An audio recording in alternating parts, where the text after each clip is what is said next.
창처럼 뾰족해요. 그래서 이런 것들 뾰족할 첨, 이제 녹차 중에 첨차라고 하는데, 우리가 입문반 첫날 태평후계가 첨차를 대표하는 차 중에 하나예요.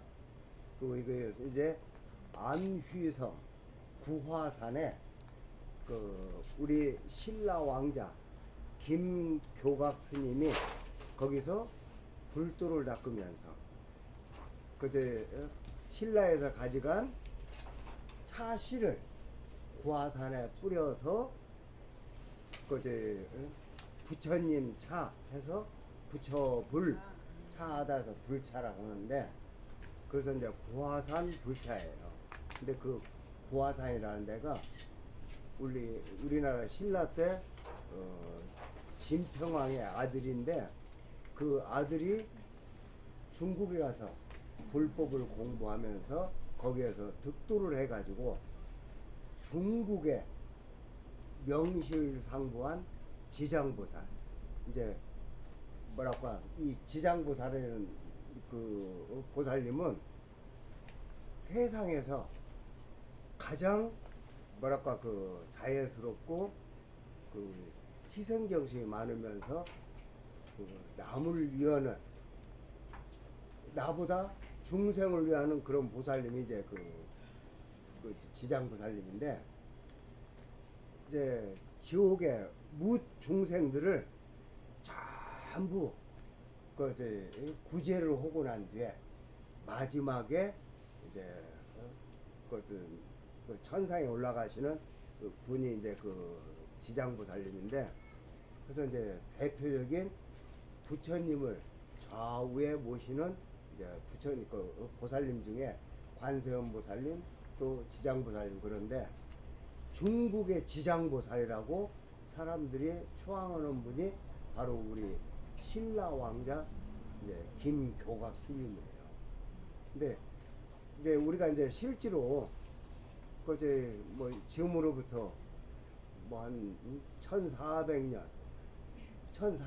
전에 우리가 안 태어났으니까 교각 스님이 차씨를 뿌렸는가 어쩌는가 이제 모르지만은 전설에 교각 스님이 뿌린 차씨가 사나무가 돼서 지금까지 불차로서 맥이 내려온다.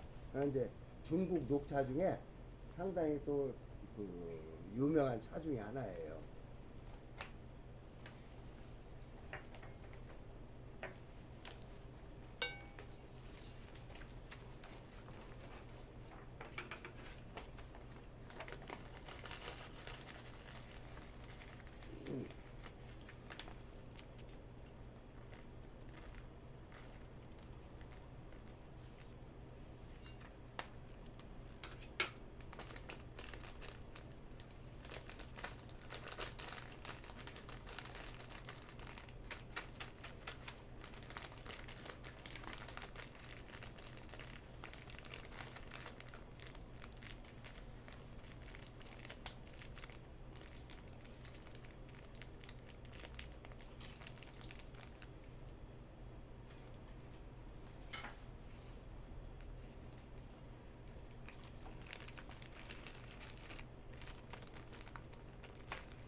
그래서 우리나라 스님들이 이제 중국 성지 순례를 하는데 구화산을 꼭 가셔요. 근데 거기 가면은 그 교각 스님이 가만히 앉아서 좌탈인망, 그래서 그 등신불이 있대. 근데 이제 한때는 그지 뭐지 교각 스님 머리털이 길어놨다, 뭐 손톱이 길었다, 그런 소문도 있고 그랬었어. 근데 거의 1400년이 지났는데 지금도 살아계신다 이게. 머리카락이 자라고 손톱이 자란 건 사람이 살을 있으니까 자랄 거 아니야. 근데 이제 그런 것들은 다 이제 소문이고, 그만큼 신통력이 있는 스님이라는 거죠. 그래도 이제 참 대부분 그 이제 스님들 중국 가서 불법을 이제 공부로 가셨다가 거기서 득도로 오신 거예요. 그래가지고 그 참 훌륭한 지장보살님으로 사람들이 모두 다 인정할 정도로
자리 좋은데.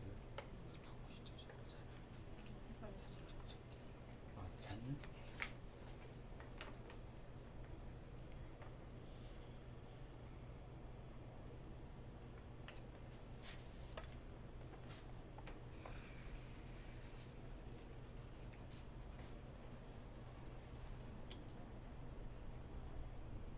차를 한번 이제 품명을 한번 해보세요. 네. 차가 중국 녹차 중에 상당히 신선하면서 맑고 그 이제 향도 좋고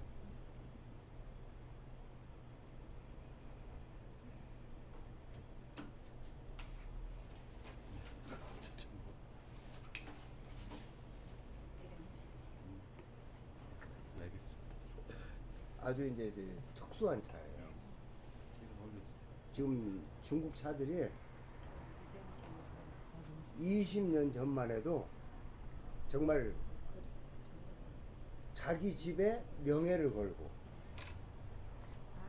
손으로 정성껏 만들던 그런 명차들이 많았는데 최근에 와가지고 차가 이제 돈벌이가 되니까 대량 생산을 하다 보니까 전부 기계화됐어요. 그래서 기계로 만들어 버리면 차가 싸면서 평준화돼 버려요. 그래서 오히려 이제 어떻게 보면은 그 모든 사람들이 좋은 차를 싸게 먹을 수 있는 그런 기회가 되기는 하는데 정말 좋은 차를 그 이제 마셔볼 수 있는 기회가 굉장히 드물어졌어요. 그 옛날처럼 손으로 만들어서 그 이제 정성껏 만든 그 수제차들은 가격이 어마어마하게 비싸요. 그래서 일반인들은 감히 손도 못 댈 정도로 비싸져 버리고 그 대신 중저가로 그냥 모든 녹차들이 거의 비슷비슷해 보여요. 근데 이런 차는 지금 특별히 구화산에 그 아는 사람 통해서 손으로 만든 그 수제차를 그 이제 뭐랄까 그 그 수배를 해가지고 들여온 건데 그나마 이게 좀 아, 예. 그거 올려주셔야지. 저기 유튜브에만 올리시면. 오, 예쁘게 나오네요.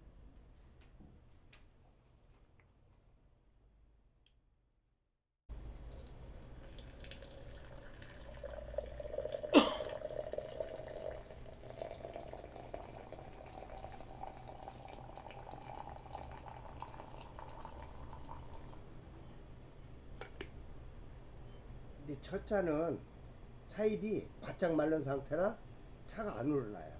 근데 두 번째 탄들은 이제 우리가 물 온도를 높게 쓰기 때문에 바로 따라야 돼. 아, 둘째는 물 온도를 높여요? 예?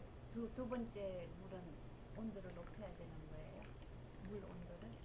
원래 이제 그 모든 녹차는 네. 80도 좌우로 아무리 잘 만든 차도 뜨거운 열탕을 하게 되면은 쓰고 떫은 맛이 강해요. 그래서 녹차는 발효를 안 시킨 불발효 차이기 때문에 잎 자체가 여리고 그제 부드러워요. 그래서 뜨거운 물을 부으면은 카페인과 쓴 맛을 내는 카페인과 떫은 맛을 내는 카테킨이 많이 우러나 버려요. 그래서 우리가 쓰고 떫은 맛을 느낄 수가 있는데, 그래서 이제 그 녹차를 댈 때는 물 온도를 굉장히 중요시해요. 그 온도계로 측정을 해야 되나요? 예? 온도계로 측정. 예, 온도계로 온도계로. 처음에는 온도계 넣어서 네. 그 80도. 이제 우리가 이제 녹차를 낼 때는 수구에다가 네. 뜨거운 물을 부어서 이제 수구 이렇게 만져보면서 느낌으로 요 정도 되면은 한 90도 되겠다, 80도 되겠다. 그렇게 숙지되기까지는 온도계를 쓰는 게 가장 정확해요. 80도가 제일 적당한가요? 80도도 높은 온도예요. 높은 온도요? 60도에서 80도. 대개 이제 60도에서 60도. 70도. 네, 60도. 우리나라 우전차 같은 건 대개 한 60도까지 시키는데, 그러면은 녹차 자체가 냉한데 우리가 마시는 차탕 자체가 식으면은 오히려 그 뭐랄까 맛과 향은 말 그대로 세상에서 가장 좋은 맛과 향이에요. 60도 정도 될 때에. 예. 그게 무슨 얘기냐면은 물 온도를 뜨겁게 쓰면은 네. 향이 확 피어나요. 근데 물 온도를 60도까지 딱 낮추면은 향이 있는 듯 없는 듯 은은해요. 은은한데 그 향을 깊게 맡으면은 아주 은은하면서 가늘면서 깊게 들어가는 게 그 녹차 향이에요. 근데 우리가 이제 그 뭐랄까 그 향도 쌈박은 그냥 확 피어나는 커피처럼 우리가 요즘 이제 유행하는 뭐 이제 우롱차도 고산오령 뭐 그런 차들처럼 막 향이 막 진동하고 막 하는 그런 거보다는 옛날 사람들이 가장 좋아했던 것은 중정, 너무 튀지도 않고 너무 또 밋밋해지도 않고 은은하면서 가늘면서 깊은 향. 근데 똑같은 녹차라도 80도로 오면은 향이 확 살아나요. 그런데 60도로 낮추면은 향이 은은하면서 가늘면서 깊은 향이 나요. 근데 일반인들은 뭐 향도 아니고 뭐랄까 향도 안 난다고 그러는데, 그러니까요. 예, 그게 진짜 옛날 사람이 돛 닦는 네. 마음으로 네. 심신수련하는 마음으로 차를 먹었던 사람들이 가장 좋아했던 차 맛이에요. 근데 그렇게 되면은 물 온도가 낮으면은 차가 우러나오질 않아요. 네. 그러니까 물 붓고 한 2, 3분을 기다려야 아주 미세하게 조금씩 이렇게 서서히 우러나오면서 2, 3분 지나면 그래도 어느 정도 많이 우러나와요. 그때 그 맛이라는 것은 우리가 뜨거운 물을 부으면은 카페인과 카테킨이 우러나오기 때문에 꺼끌꺼끌 하면서 쓰고 떫어요. 그런데 아주 낮은 온도에서 그저 오랫동안 이렇게 우리면은 미세한 맛들이 우러나오면서 우리가 느꼈을 때 막 달짝지근한 감미로운 그 감칠맛과 매끌매끌하면서 부드러워요. 그래서 입안에 맛이 꽉 차요. 그렇게 해서 녹차는 딱 2잔 먹으면 땡이에요. 그래서 옛날 사람들은 녹차 그저 욕심 부려서 석잔까지 먹을 수 있어. 그런데 녹차라는 것이 원래 입이 적고 얇기 때문에 포함하고 있는 그런 맛이라든가 성분들이 큰 입에 비해서 적어요. 그러니까 그저 한 2, 3분 기다렸다가 이렇게 우러내면 한 2번이면은 차가 싹 빠져가지고 심심해버려. 근데 이렇게 열탕을 하게 되면은 기술만 좋으면은 10번까지 우려 먹을 수 있어요. 그 대신 차탕 자체가 따끈하게.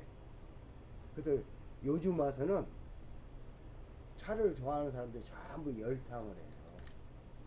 옛날에는 이제 미지근하면서 매끄럽고 부드러우면서 은은한 향을 좋아했는데 요즘 사람들은 시대가 바뀌어가지고 산뜻하니 녹차도 향이 좀 올라오고 그래야 아 차가 좋다고 그러지 은은하면 이거 녹차가 차도 아니고 이거 아무 맛도 없다고 이제 그러는데 그래서 열탕을 하게 되면은 차 넣는 양과 물 붓고 기다리는 그 시간을 잘 맞춰야 돼. 그러면 쓰고 떨어져서 못 먹어요.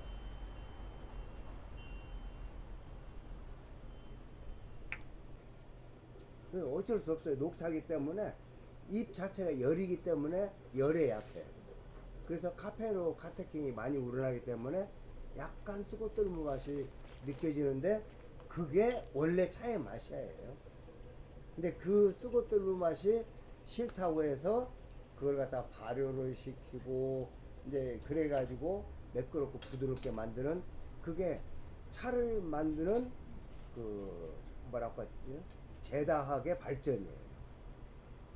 옛날 사람들 녹차잎을 물론 이제 당나라나 송나라 때는 녹차잎을 따서 시루에다 쪄가지고 그 절구통에다가 다져가지고 그걸 그 동전처럼 납작한 그 틀에다가 엄지손가락 꾹꾹 찍어서 이제 그렇게 동전 모양으로 만들어서 가운데 구멍 뻥 뚫어서 거기다가 꿰매로 꿰가지고 그걸 차 말리는 기계가 있어요. 홍백이라는 그 차 말리는 기계에다 넣고 바짝 말려놨다가 그걸 밀봉해서 먹을 때 그걸 하나씩 뽑아서 반드시 대나무 집게로 찝어서 그걸 숯불에다가 노릇노릇하게 구워야 돼요.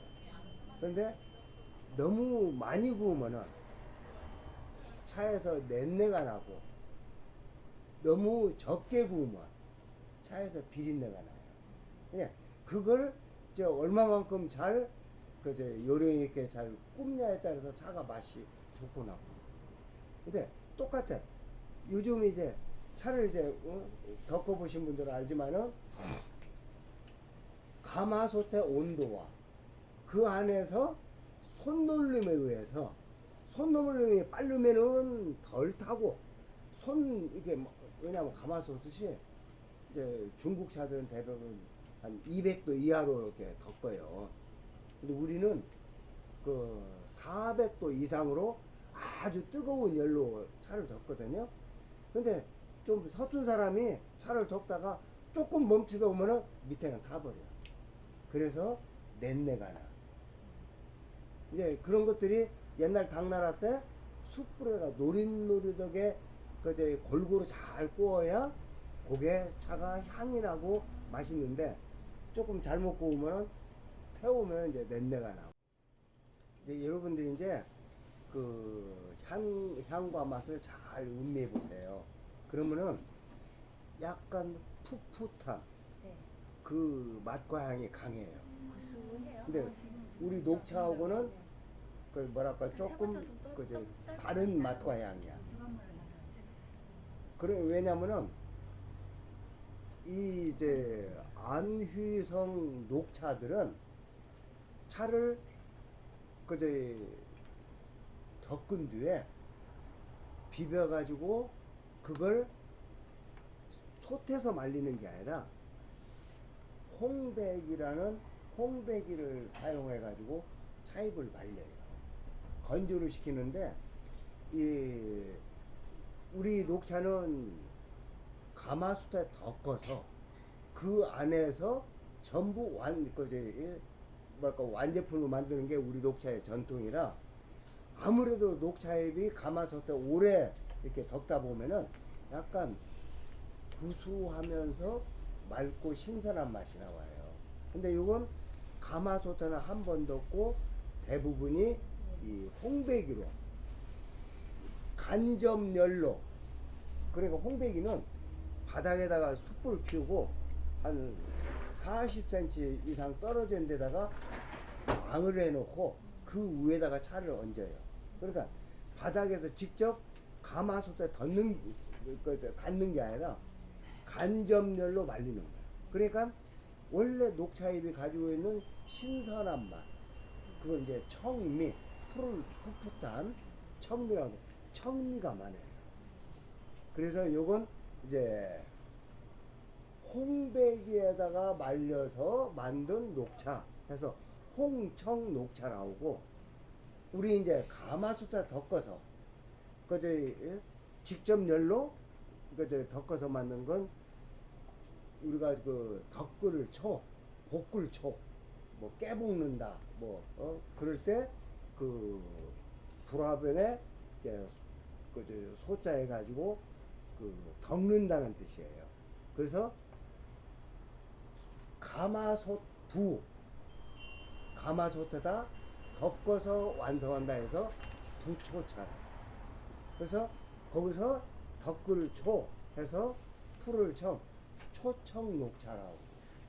그런데 원래 당나라 때나 송나라 때는 차잎을 따서 가마솥에 덮고 그런 일체 공정이 없이 바로 그 찜통이 아니라 뭐라고 그러죠? 그 가마솥에 떡 시루에 갔죠? 수증기로 찌는 거예요. 수증기를 쪄가지고 뭐랄까 절구통에다가 곱게 다져가지고 동글동글하게 찍어서 만드는 게 당나라 송나라 때 이 차 만드는 제다 방법이에요.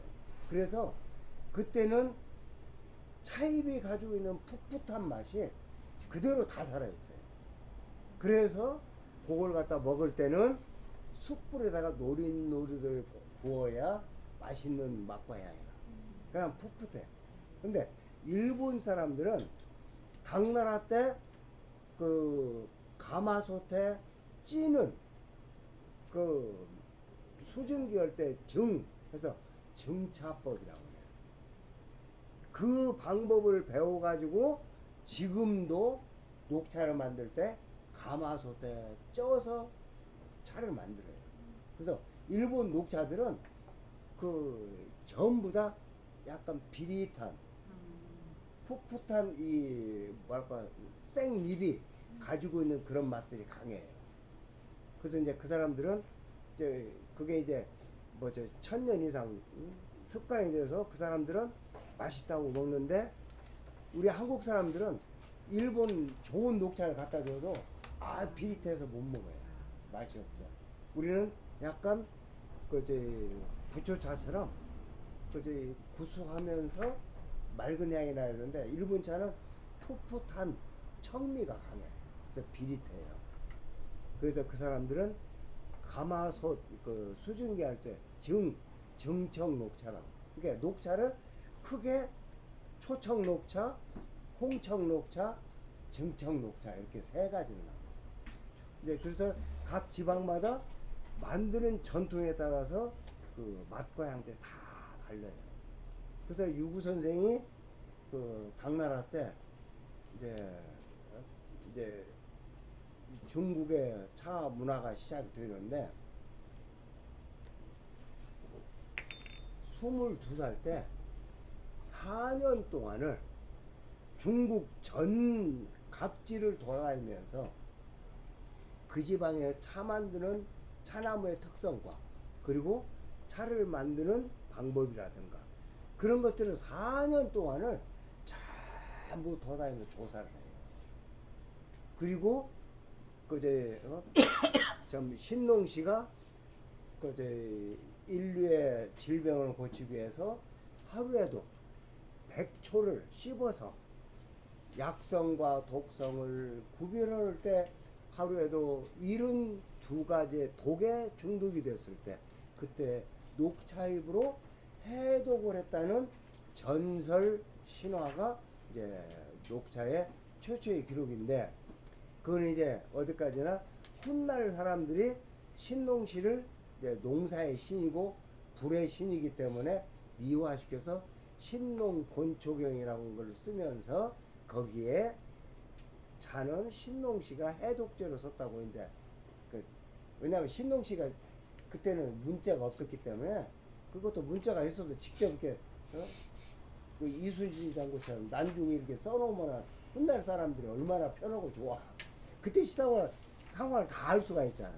근데 신농시는 문자도 없을 뿐더러 또 이제 그런 족적을 남기지 않는데 먼 훗날 사람들이 이랬을 것이다 라고 이제 한 게 추측인데 그동안 이제 1990년대 초반까지만 해도 차나무의 원산지는 인도라고 있어요. 왜냐하면 그동안에 세계 차 시장을 영국 사람들이 100년 동안을 지배를 해요. 그러다 보니까 이제 물건을 바로 먹는데 왜? 너무 많이 마신 것 같아서. 차를 너무 많이 네, 먹었어? 오늘 낮에도 많이 마셔가지고. 그 이제 자기 식민지들한테 차를 팔 때 원래 차나무는 중국 운남성인데 우리가 나중에 갖다가 심어가지고 차를 만들었다면 이거 뭐랄까 끝발이 안 쓰잖아요. 그게 인도가 차나무의 원산지라고 속여가지고 그다음 100년 동안을 사기친 거예요. 그래서 세계 식문학자들이 인도 아쌈 지역이 차의 원산지라고 다 알고 있었는데 1993년도에 중국 운남성에서 제1회 보이차 국제학술 세미나를 했어요. 그 사람들이 보이차를 세계화시키기 위해서 그제 보이차를 이제 세계 대회를 했는데 그때 이게 이제 1000년 된 차나무예요. 그 난창시 방위현이라는 그 지방에 1000년 된 차나무. 이게 높이가 11.8m예요. 근데 이 나무를 위해서 기념 우표를 만든 거예요. 이게 우표예요. 이게 조그마한 우표인데 제가 보기 좋으라 이렇게 확대해가지고 이렇게 해놨거든요. 그때 제가 가가지고 저 우표를 100장을 사왔어요. 그래가지고 이제 손님들한테 다 이제 기념으로 나눠드렸는데 저 차나무에서 나라에서 우표를 만들 정도 되니까 저거 대단한 차나무예요. 근데 저게 1000년 된 차나무인데 그 운남성 중부에 가면은 진원이라는 데가 있는데 그 진원에 2700년 된 차나무가 1985년도에 발견이 됐어. 그리고 1960년대에는 그 난창 있는데 1700년 된 차나무가 발견이 되고 그래서 야생 차나무가 2700년, 1700년 된 차나무가 있고 최초로 사람이 재배한 차나무가 800년 된 차가 그 맹해시 남나산이라는 그 산에 그 실존하고 있었는데 그 중간에 재배차와 야생차입의 유전자를 다 같이 가지고 있는 게 이 차나무예요. 그래서 이제 학자들이 이 차나무를 이제 나이를 추측하기 위해서 요즘은 이제 유전자 DNA를 넣으면은 나이까지 다 나온대. 그래서 분석해 보니까 야생 차나무 유전자와 재배 차나무가 가지고 있는 유전자를 다 가지고 있어요. 그래서 과도기적인 차나무다. 근데 인도에는 이런 게 없어. 그냥 영국 사람들이 인도 아삼 지역에 뭐 저기 그 몇백 년 된 차나무는 있어요. 근데 그 중국 운남성처럼 2700년 된 차나무가 없거든. 그래서 세계 학자들이 명실상부한 차나무의 원산지는 중국 운남성이라고 다 인정을 하거든요.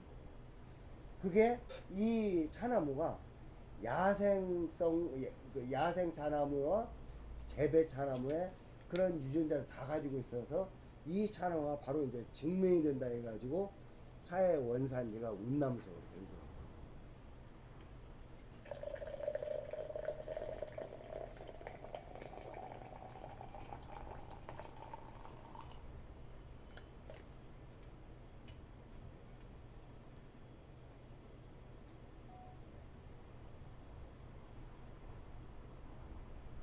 우리가 석주 안 마셨으니까 이제 차입이 가지고 있는 성분들이 많이 우러나왔어요.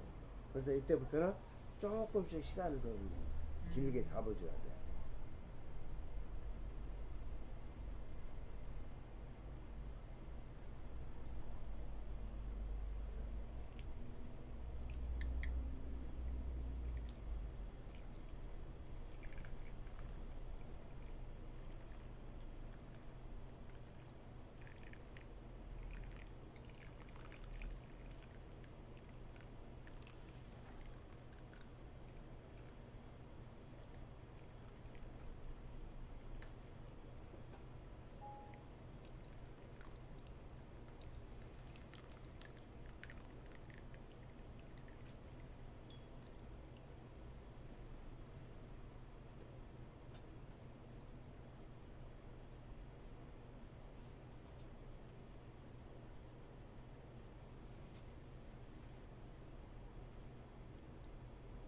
역사를 보면은 그 신농시가 그러니까 신농시 오면은 지금으로부터 5000년 전 신석기 시대 때 신농시가 이제 그 뭐랄까 이제 그 해독제로 썼다는 것이 이제 전설이고, 그런데 이제 우리가 믿을 수 있는 어떤 뭐 차의 그 실제적인 역사는 물론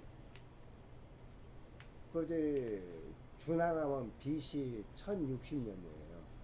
그러면은 지금 3000년 전, 3000년 전 역사를 동진 때, 동진이면 서기 200년에서 400년 경이거든요. 그러니까 거의 3000년 후에 사람이 상거한 사람이 역사적인 기재 사항이라든가 그런 걸 전부 귀납을 해서 그 이제 사천성에 그 지방지 역사를 쓰는 거예요. 그게 옛날에 사천성 그 일대를 화양국이라 있어. 화양국의 그 사천성을 옛날 파촉이라 했어. 파촉 지방의 지방지. 그래서 파촉 사례에 대해서 상거한 사람이 이제 역사책을 쓰는데, 거기에 그 주나라 때 지금으로부터 3000년 전에 파촉 지역에서 그 봄이 되면은 그 지역의 특산물인 돌을 만들어서 천자였던 주무왕한테 진공을 했다는 그런 역사가 그 기록이 나와요. 근데 그것도 주나라 시대에 그 이제 주무왕이 직접 그 이제 그 화양국에서 화양국 파촉 지역에서 오늘 차 몇 근을 진공을 했다. 라고 딱 역사책으로 써놨으면 얼마나 우리가 바로 이렇게 차의 역사가 3,000년이라고 이렇게 알 수가 있는데, 그런 게 아니라 참 3,000년도 넘는 그 시절에 그 사람이 이제 어떤 그동안에 뭐랄까 이제 여기저기 흩어진 기록이라든가 그런 것들을 귀납을 해서 이랬을 것이다라고 이제 역사책을 썼는데, 그러지 않고 BC 59년이면 지금부터 2000년 전이에요. BC 59년에 그 사천성에, 지금 이제 지진 많이 나오는 데가 사천성이에요. 그러니까 운남성 바로 위에가 사천성. 그 사천성이 실제적인 차의 역사는 3,000년인데, 그것도 이제 훗날 사람이 그 3,000년 후에 쓴 역사이기 때문에 그것도 정확히 우리가 차의 역사라고 볼 수는 없고, 다만 이제 유추해서 볼 때 그 3,000년 전에 이미 그때 당시에 그 특산물로 진상을 할 정도 되면은 어느 정도 그 뭐랄까 생활화된 그 모든 사람이 인정한 그런 그 지방에서만 특별히 나오는 물건을 특산물이라고 하잖아요. 근데 뭐 이제 보편화되지 않은 걸 갖다가 특산물이라고 하지는 않거든요. 근데 그때 이미 3,000년 전에 그 주무왕한테 진상을 했다는 그런 기록이, 비록 훗날 사람이 썼지만은 그래도 어느 정도 우리가 유추해서 볼 때 3,000년 전에는 차나무가 그 차가 사천성에서는 어느 정도 보편화되었다라는 건 이제 우리가 알 수가 있는데, 더 이제 그 차에 관계되는 역사적인 기재사항에 가장 빠른 것은 이제 아까 막 한나라 말기 BC 59년.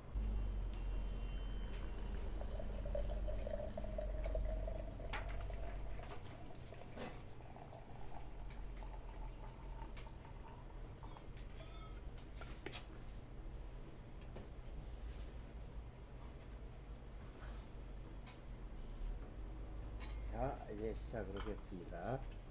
그러니까 지금으로부터 2000년 전 BC 59년에 왕포라는 사람이 그때 당시에 그 뭐랄까 여자 그 종을 사고 파는 문서, 그러니까 이제 종 그 계약, 매매 계약서, 그걸 이제 우리가 아이동 그 이제 약속할 약 해서 동약이라는 매매 문서가 발견이 됐는데, 그 매매 문서에 네가 해야 될 일은 팽도로 하는데, 차를 그 이제 끓이는데 필요한 도구를 정리를 하고, 무양이라고 하면은 지금의 사천성 성도를 무양이라고 했어요. 옛날 한나라 때는 무양에 가서 돌을 사오는 게 네가 할 일이다 라고 매매 계약서에 문서로 확인된 최초 기록이에요. 근데 그런 것들이 우리가 물론 이제 기록이기 때문에 그런 중국의 최소한의 차역사는 2000년 이상이 된다. BC 59년이니까. 근데 실제로 최근에 호남성 장사라는 데서 그 한나라 때 무덤, 마왕태 한묘라는 무덤에서 차가 발굴이 됐어요. 그리고 조금 더 그러니까 동한 말기면은 AD 한 100 몇십 년대예요. 그러니까 지금으로부터 거의 1900년 전에 동한 말기의 무덤에서 완전한 청자 항아리가 발견이 됐는데 거기에 쓴바귀 도 해가지고 도자가 새겨진 항아리가 발견이 됐어요.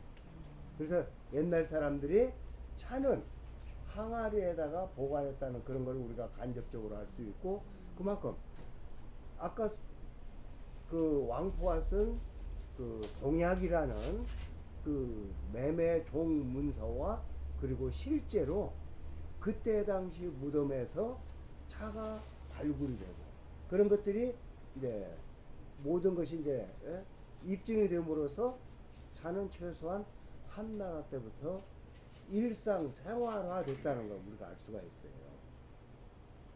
그러다가 이제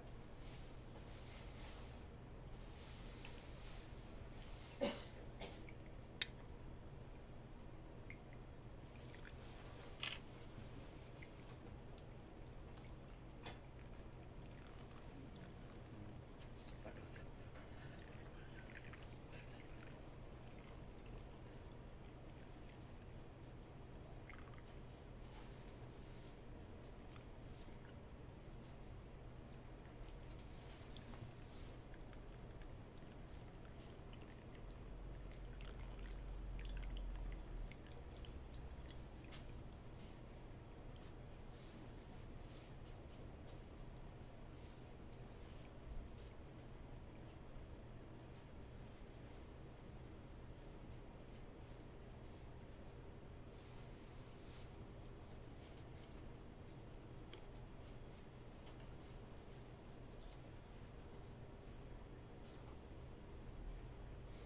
이게 몇 번째죠? 5번째. 5번째. 예. 기억할 수 있는. 나라가 북쪽과 남쪽이 서로 그제 수많은 나라들이 분류가 돼. 그래서 그제 북쪽에 있는 건 북조라고, 남쪽에 있는 건 남조라고 해서 남북조 시대가 이제 도래하는데, 남조에서는 왜냐하면 북쪽은 차나무가 재배가 안 되기 때문에 차에 대한 그런 기록들이 없어요.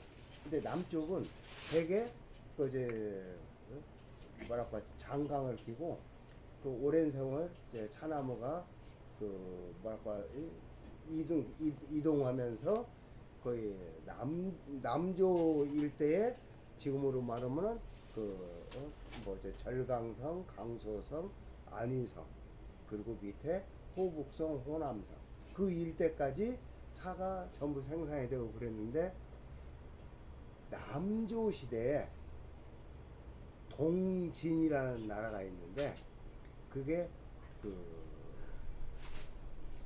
서성이라고는 왕희지가 살던 시대가 동진이에요. 그게 이제 서기 한 400년 좌우되는 시기인데, 그때 당시에 오흥이라는 그 지방의 태수가 융납이라는 사람이 있었는데, 그 융납은 그 뭐랄까 사람이 그 검소하고 그 겸손하면서 그 청렴하게 사는 게 그 사람의 하나의 가풍이었어요. 그런데 어느 날 그 중앙 정부에 당대 최고의 그 실력을 가진 위장군 사안이라는 사람이 그제 오흥이라는 지역을 그 순실하면서 융납이한테 온다고 하니까, 융납이는 그게 출세할 수 있는 유일한 지방의 실력자와 그 유대로 관계를 맺을 수 있는 유일한 기회이기 때문에, 옛날에는 우리나라도 마찬가지로 중국도 똑같아요.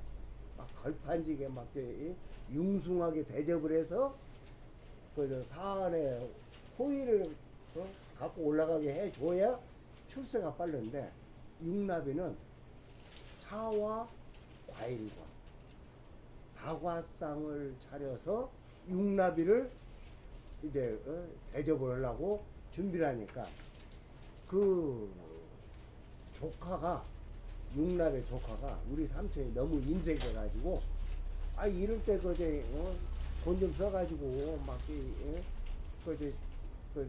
상한이한테 이제 호기심들 받고 그래야 되는데 우리 삼촌이 너무 인색을 당해가지고 삼촌 몰리 막 걸판진 주한상을 벌려놓고 사한 위장군을 융숭하게 대접해서 올려보냈어요.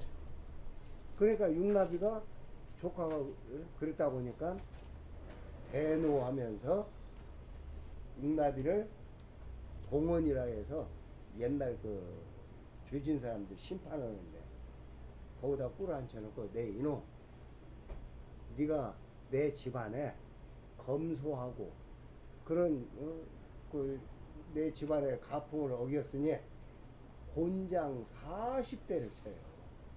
곤장 40대는 지금으로는 거의 사형에 가까워요. 우리가 흥부전에 흥부가 남의 돈 받고 곤장 10대 맞고 반죽음 돼가지고 기어오잖아. 흥부전에 안 봤어? 곤장 10대 맞고도 기어 들어오는데 40대를 쳤으니 육나비가 얼마나 자기 검소한 가풍을 중시했는가 알 수가 있어. 그래서 특히 이 남북조 시대는 한무제 때 인도에서 들어온 불교가 남북조 시대 오면서 중국화되는 선종이 생겨요. 그래가지고 원래 이제 중국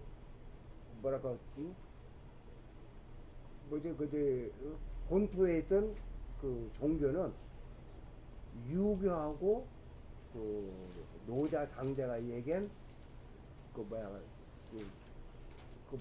도교 그게 이제 성행을 했는데 남북조 시대에 특별히 그 도교가 성을 하면서 불교하고 이렇게 같이 융합이 되면서 좌선하는 것을 중시하는 불교가 만들어지는 것이 남북조 시대.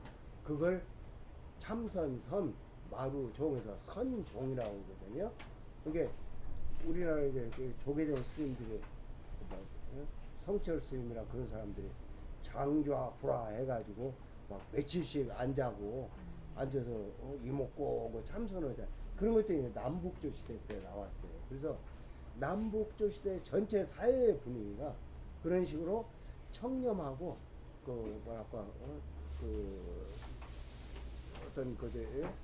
그 겸손한 그런 가풍을 지는 것들이 그때 당시에 하나의 그 풍속이었어요. 그래서 육납이라는 사람은 다경을 지은 유구선성의 오랜 선조야.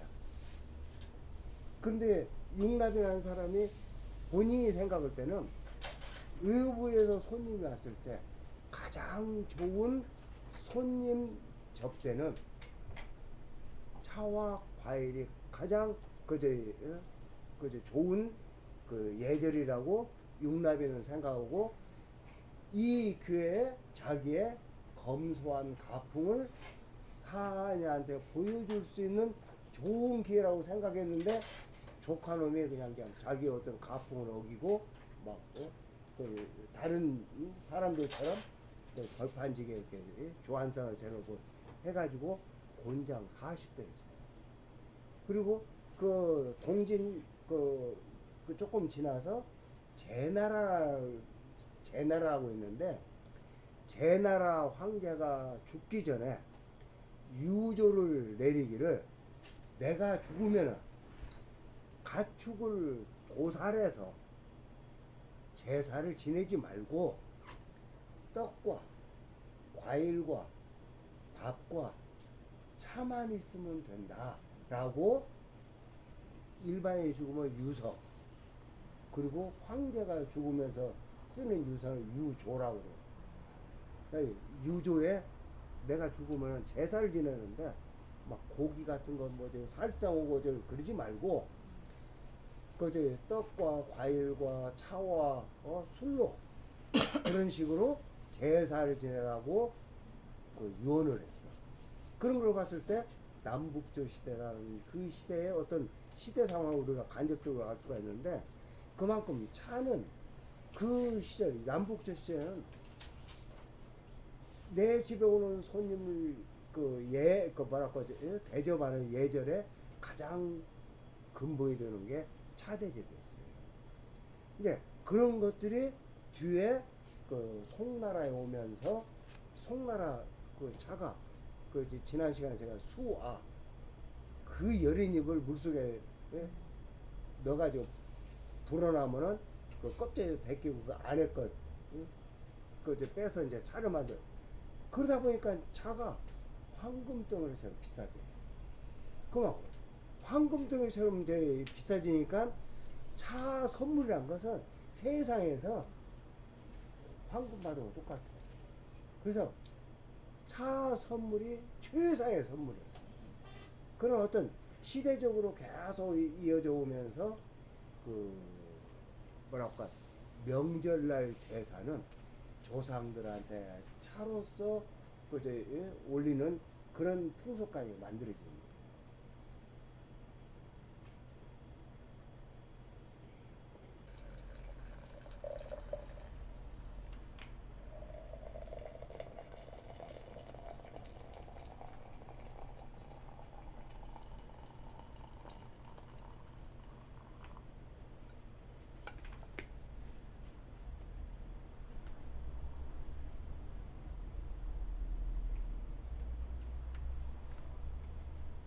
그래서 이제 그 지금부터 3000년 전 주무왕부터 시작해서 그 남북조 남대의 제무제까지 차는 그 제사를 지내거나 혹은 천제를 지낼 때 중요한 제사의 하나의 그 이제 품목으로 자리매김하면서 그게 이제 지금까지 그 꾸준히 내려오는데 이 남북조를 지나서 이제 수나라, 당나라 초기까지만 해도 차는 쓴박이 도라고 그제 실제로 사람들이 그제 뭐랄까 이제 문헌상에 그제 사용을 하고 또 이제 그걸 가지고 영양 건강식으로 죽을 쓰거나 혹은 국을 끓여 먹었던 게 당나라 초기까지의 중국의 차의 역사예요. 그런데 이제 당나라 중엽에 유구라는 대학자가 나와가지고 비로소 쓴박이 도자를 차다자로 바꿔 쓰고 또 전국의 차 산지를 직접 4년간을 거쳐서 답사를 통해서 모든 자료를 전부 취합을 해가지고 다 경이라는 책을 쓰는데 10장에 나눠서 첫째 장에는 차의 근원, 일지원, 그리고 둘째 장에는 차를 만들 때 쓰는 도구, 이지, 구, 다구 할 때 구, 그리고 셋째 장에는 각 지방마다 차 만드는 방법이 조금씩 달라요. 그래서 차 만드는 방법, 그리고 네 번째 장에는 차를 데릴 때 쓰는 기구, 그래서 사지, 기, 삼지, 조, 그 다음에 다섯 번째 장은 차를 데리는 방법, 오지, 자, 끓일 전, 뭐 삶을 팽, 그리고 여섯 번째 장 육지, 차를 마실 때는 어떻게 마시고 어떤 그제 내 조안점을 단다는 여섯 번째 장은 차를 마시는 방법. 그 일곱째 장에는 그동안 그 5000년 동안 내려온 차에 대한 기재사항, 역사적인 그런 전설부터 시작해서 그런 기재사항들을 칠지사 해가지고 오고, 팔지출, 어느 성에서는 차나무가 무슨 차가 나오고 어느 지방에서 무슨 차가 나오고, 팔지출.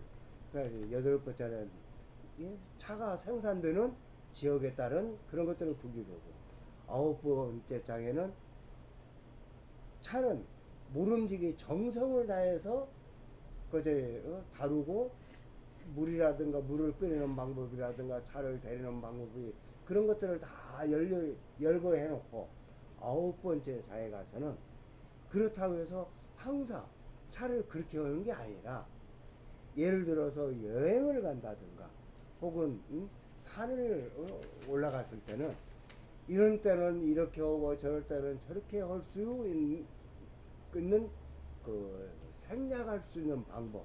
그래서 고지약. 그리고 마지막 10번째 장에는 차를 만들고 차를 데리고 하는 그런 것들을 그림으로 다 그려놨어요. 그러니까 차에 대한 하나의 백과사전을 만들어요. 그러면서 비로소 그 우리가 그 이제 뭐랄까 이제 어느 사회가 이렇게 뭐 뭐랄까 이제 어느 정도 이제 성숙이 되면은 서로 지켜야 될 약속, 그걸 법이라고 해요. 법이 만들어지면서 하나의 사회가 생겨. 그리고 똑같이 그 전에는 그냥 그저 옆집 사람이 그저 그 새봄에 돌을 뜯어다가 그 대파도 넣고 생강 넣고 그 뭐 계피도 넣고 뭐 귤껍질도 넣고 그 뭐야 박하잎도 넣고 해가지고 팍팍 삶아서 먹으니까 그렇게 먹었던 거야.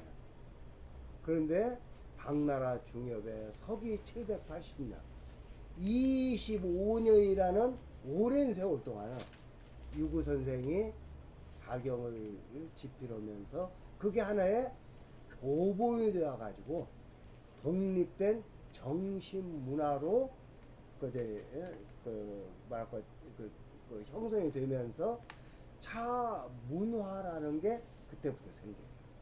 그래가지고 중국의 차 문화 보면은 유구 선생부터 이제 시작하는데 지금까지 1300년. 근데 이 유구 선생이라는 사람은 그러면 하늘에 뚝 떨어져 가지고 자책을 썼냐? 다 내력이 있어. 근데 유구 선생이 3살 때 그 뭐랄까 이제 산수 경과에 좋기로 유명한 항주의 서태후가 서호에 가서 이렇게 배 타고 놀더니 세상이 이렇게 아름다운 데가 어디겠냐. 이걸 축소시켜서 북경 그 자기 자금성에다가 거기다가 축소판 서울로 만들 정도 그렇게 아름다운 그 당나라 때 뭐 유명한 시인들 송나라 유명한 그런 뭐 백거이라든가 소동파라든가 유명한 그 시인 묵객들이 거기서 서호에서 뱃놀이 하면서 산천 경관 구경하면서 술 한잔 먹고 시 읊고 노는 데가 서호야. 그래서 옛날부터 유명한 관광지가 서호예요. 서쪽에 있는 호수에서 서호인데 3살 되었을 때 저거 어머니 아버지 따라왔다가 미아가 된 거야. 그게 이제 사람이 많으니까 요즘 애들 많이 잊어버리잖아요. 가지고 안 잊어버리라고 이제 개줄 먹고 가지고 다니고 그러잖아. 근데 그때는 개줄이 없었나 봐. 그러니까 어머니 아버지하고 헤어져 가지고 어둑어둑해지는데 혼자서 서울 주변에 울고 앉는 것을 어느 스님이 데려다가 절에서 키웠어. 그러니까 그때 당시에는 그제 물론 이제 차는 주로 이제 그 절에서 스님들이 위주가 돼서 이제까지 발전한 거거든요. 그래서 이제 어렸을 때부터 절에서 크면서 차 마시고 그런 걸 보고 배우는 그 저절로 이제 하나의 그 생활화된 거예요. 근데 이제 9살 때 이 스님께서 유구가 하도 그런 게 어디 고관 대작 아들이나 되었던가 보지. 이게 뭐 머리도 좋고 신통하고 그러니까 야 너 머리 깎고 내 제자가 되어라. 정식으로 사마승이 되어라. 그러니까 그 유구가 딱 한다는 말이 스님 우리 육아에서는 제일 큰 불효가 부모님한테 자식을 대가 끊기는 걸 제일로 불효로 생각하는데 나보러 장가도 못 가고 스님 되어 가지고 우리 부모님들한테 불효하게 만들라냐고 나 그거 하기 싫다고 해가지고 완강에 거보니까 지가 좋아야 중을 만드는데 안 한다고 하니까 이제 유구를 이 스님이 도망 못 가게 그 이제 제자들한테 저는 뭐지 감시. 막 국보로 뭐라고 이렇게 막 감시였죠. 감시에다가 막 조지는 거야 우리 말로. 그리고 막 산에 가서 나무도 오라오고 막 청소시키고 막 뺑뺑이 돌리는 거야. 그러면은 야가 아이고 스님 나 이제 중 없게요. 헛가봐 이제 계속 그렇게 막 그 뭐라고 막 그지 왕따. 에? 아 왕따 아니라 왕따가. 그막그막그 구박. 합박. 구박. 그런데도 끝까지 유구가 삭발을 않고 12살 때 스님들 감시로 한 3년 지나니까 스님들도 저놈 이제 마음 다 잡고 이제 사는 값도 하고 이제 조금 느슨해졌을 거 아니야. 그때 도망을 나와. 12살에 도망 나와가지고 그 혈을 단신 어디 갈 데가 없잖아. 그렇다고 요즘처럼 알바 올 때도 없고 이제 그러니까 어디로 들어갔냐? 유랑극장을 들어갔어. 유랑극장 가면은 거기서 그 밥도 먹고 돌아다니면서 같이 그지 생활할 수가 있잖아. 유랑극장을 가서 거기서 이제 배우 수업을 하는 거야. 그때 우리도 유랑극장 많잖아요. 막 줄타기도 오고 뭐 외줄타기 뭐 그런 거 서커스 뭐 그런 것도 많이 하잖아. 거기를 들어가 가지고 하는데 워낙 제주가 좋고 영특하니까 거기서 막 어떤 나와서 연기를 하는데 막 사람들이 뿅 가버리게 연기를 하니까 그 현령이 유구를 데려다가 네가 이 유랑극장에서 썩기는 아까운 인재다. 그래가지고 자기 친구인 산속의 도사한테 야를 좀 가르치라고 한학을 가르치라고 맡겨. 그러는데 거기서 몇 년간 수업을 하고 난 뒤에 그 스승이 이제 내가 너한테 가르칠 것이 없으니 이제 하산해도 되겠다 해가지고 이제 산에서 내려와가지고 그때 이제 그 중앙정부에서 그 유구나이하고 거의 비슷한 시인이 하나 이제 부임해서 내려오는데 그 친구하고 이게 이게 마음이 맞아가지고 서로 이제 시도 뭐랄까 지어서 이렇게 교류하고 그러면서 22세 때 야 친구야 내가 참 평생 어렸을 때도 차를 먹고 이 차에 대해서 뭔가 일을 한번 하고 싶다 해서 우리나라 차 산지를 한번 싹 둘러봐야 되겠다 하니까 이 친구가 뭐 요즘 말하면 직장인 관가에 직책을 갖고 있으니까 그 노새 한 마리 오고 유구가 돌아다니면서 먹을 수 있는 그런 돈과 양식을 주면서 그러면 네 마음대로 좀 조사하고 와라.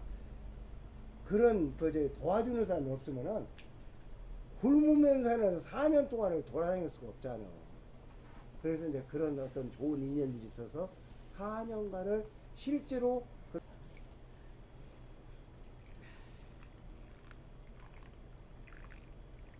해가지고 22살부터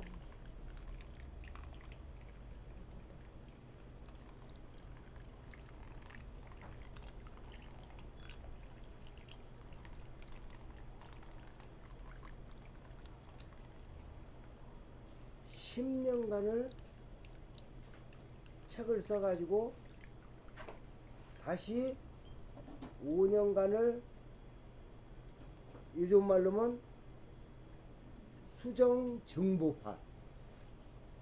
증보판을 내고 다시 또 10년 있다가 서기 780년에 책이 완성이 돼서 세상에 다 경이라는 책이 소개가 되고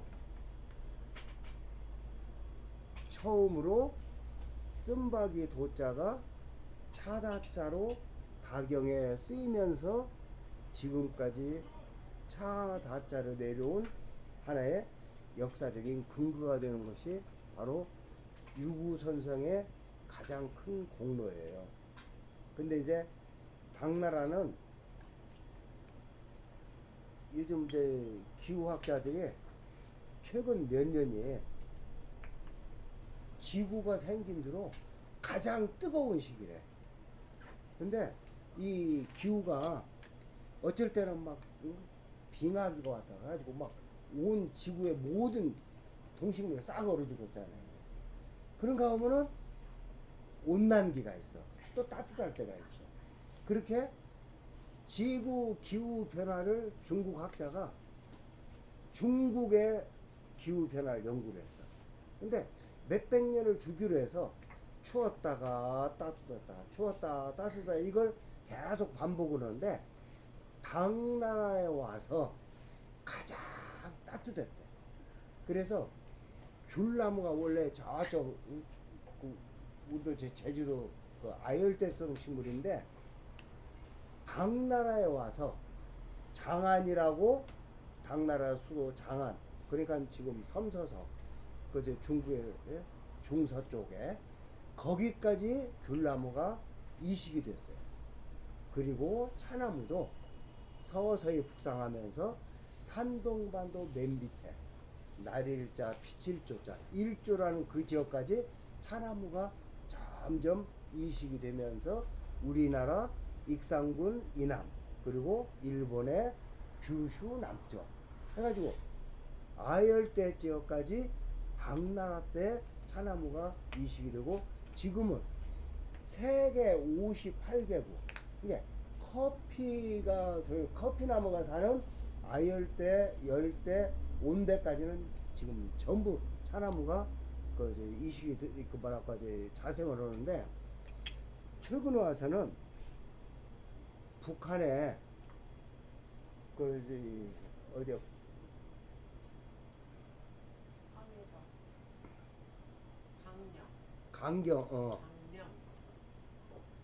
강령이라는 그 이제 해중 밑에 강령이라는데 영하 19도에서 얼어 죽지 않는 차나무를 그 이제 종자를 개량을 했어. 그래가지고 이제 차나무가 북한까지도 이제 이식이 돼요. 그래서 그게 전 세계적으로 지금 퍼지고 있는데 이제 오늘 교재 보면은 중국 5,000년 차역사에서 가장 중요한 시기가 당나라예요. 그래서 이 당나라 왜 당나라 때 차가 하나의 문화로 형성이 되고 그런 것들은 이 짧은 몇 시간 동안은 제가 말로 다 표현할 수도 없고 가서 한번 쭉 읽어보셔야 돼. 네. 근데 왜냐면 실습을 해야 되는데 자 지금부터 실습을 하겠습니다.